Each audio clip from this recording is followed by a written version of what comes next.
ओम नमो भगवते वासुदेवाय। जय श्री हरि विष्णु, जय महालक्ष्मी। दोस्तों, सनातन धर्म में देव उठनी एकादशी का काफ़ी महत्व है।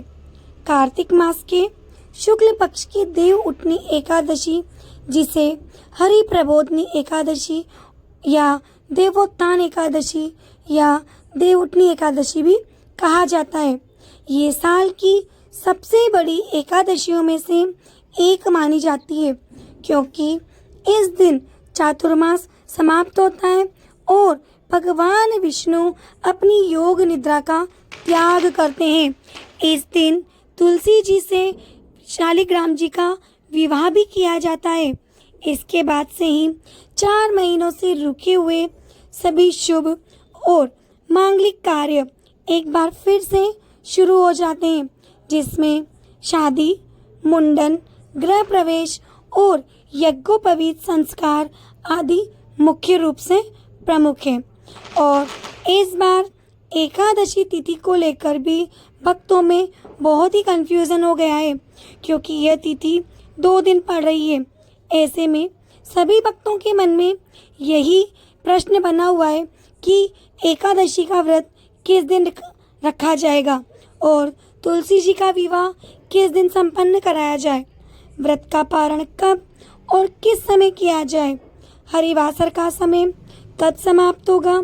और क्योंकि इस बार एकादशी के दिन भद्रा भी लग रही है, तो ऐसे में भद्रा का वास कहाँ पर होगा, भद्रा काल कब समाप्त होगा। तो दोस्तों, आज की इस वीडियो में संपूर्ण जानकारी आपको एक साथ मिलने वाली है। आपके सारे कंफ्यूजन इस वीडियो में दूर करने वाले हैं।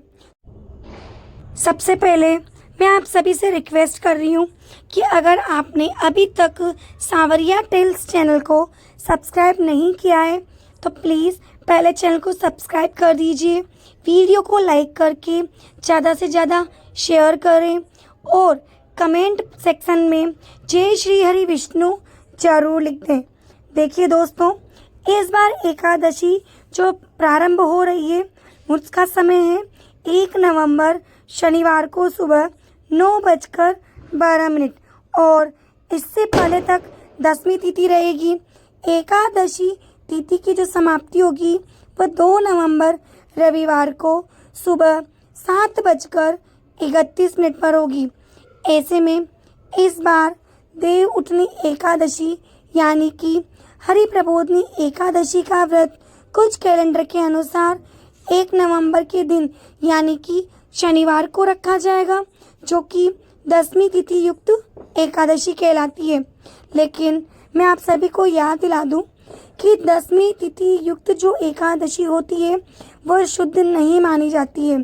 जब एकादशी व्रत 2 दिन पड़ता है, यानी कि 2 दिन तक एकादशी लगी होती है, तो ऐसे में मोक्ष की प्राप्ति की कामना रखने वाले सभी भक्तों को शुद्ध एकादशी यानी कि दोष रहित एकादशी जो होती है, जो द्वादशी में जो पड़ती है एकादशी, उस दिन का ही व्रत रखना चाहिए।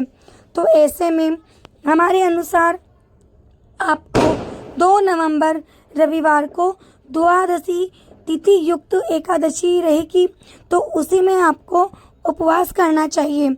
लेकिन जो जितने भी वैष्णव संप्रदाय के लोग हैं और मोक्ष की प्राप्ति की कामना वाले लोग हैं, वे सभी 2 नवंबर रविवार को ही एकादशी का व्रत रखेंगे और अगले दिन इस व्रत का पारण करेंगे।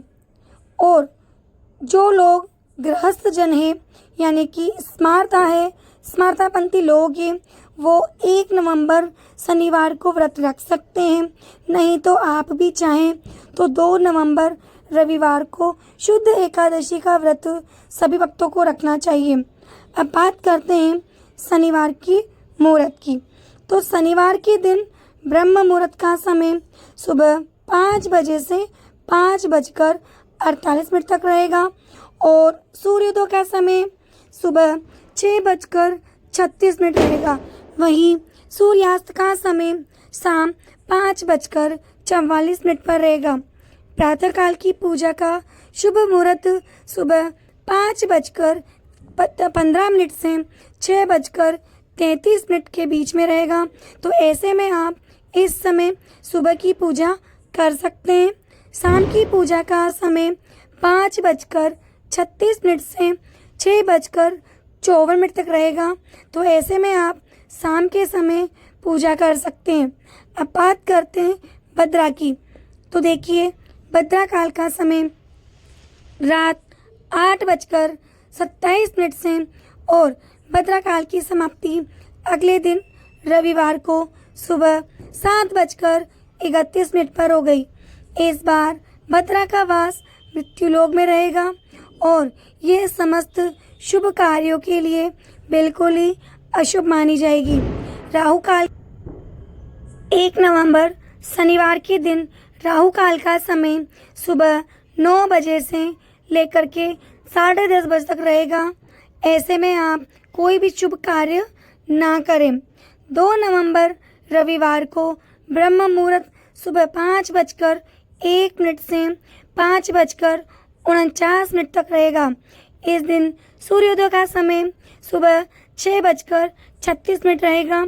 सूर्यास्त का समय 5:44 पर रहेगा। प्रातःकाल की पूजा आप सुबह 5:16 से लेकर के 6:34 तक कर सकते हैं और वहीं शाम की पूजा का समय 5:35 से 6:53 तक रहेगा। तो इस मुहूर्त में आप शाम की पूजा कर सकते हैं। इस दिन भद्रा सुबह ही समाप्त हो जाएगी 7:30 बजे। इस दिन राहु काल का समय 4:30 से शाम 6 बजे तक रहेगा। इस दिन हरिवासर का समय यानी कि एकादशी व्रत का पारण कभी भी नहीं किया जाता है। इसलिए जो भक्त 1 नवंबर शनिवार को एकादशी का व्रत रखे हैं उन्हें हरिवासर की समाप्ति के बाद ही व्रत खोलना होगा और हरिवासर का समापन 2 नवंबर को दोपहर 12:30 बजे होगा। तो सुबह आप पूजा कर सकते हैं। भगवान को जो भी भोग आप लगाना चाहते हैं वो आप लगा सकते हैं, लेकिन स्वयं प्रसाद ग्रहण करते व्रत का पारण आप दोपहर के 12 के बाद ही कीजिएगा। 11 बजे से लेकर 1 बजे के बीच में जो व्रत है वो नहीं खोला जाएगा। आप जानते हैं कि आपको व्रत का पारण किस समय करना है। तो देखिए, 2 नवंबर रविवार को व्रत का पारण आप दोपहर 1:11 से 3:23 तक करेंगे। इससे पहले आपको अन्न ग्रहण नहीं करना है। जिस तरह से आप व्रत का पारण करते हैं एकादशी वाले दिन, उसी सभी नियम से आपको व्रत का पालन करना है। आपको दोपहर तक इसका व्रत का पालन कर लेना है।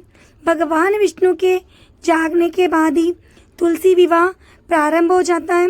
लेकिन उससे पहले मैं आपको बता दूं, जो व्यक्ति 2 नवंबर को एकादशी का उपवास रखेंगे वो 3 नवंबर 2025 को एकादशी का व्रत का पारण सुबह 6:34 से 8:46 के बीच में करना होगा। तो ये 2 नवंबर वालों के लिए मुहूर्त है। अब आगे वीडियो में जानते हैं कि जो तुलसी विवाह है वो आपको किस दिन संपन्न कराना है, 1 नवंबर को या 2 नवंबर को।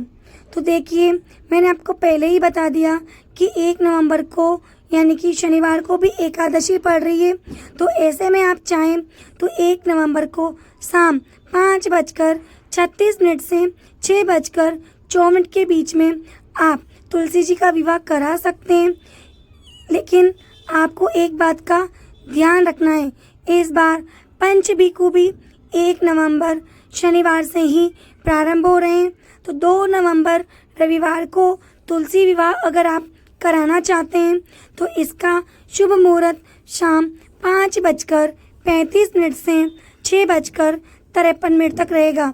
जो लोग एकादशी या द्वादशी तिथि के दिन तुलसी जी का विवाह ना करा पाएँ वे सभी एकादशी से लेकर कार्तिक पूर्णिमा तक कभी भी ब्रह्म मुहूर्त में या गोधूली बेला के मुहूर्त में तुलसी जी का विवाह भगवान विष्णु के रूप शालिग्राम से संपन्न करवा सकते हैं।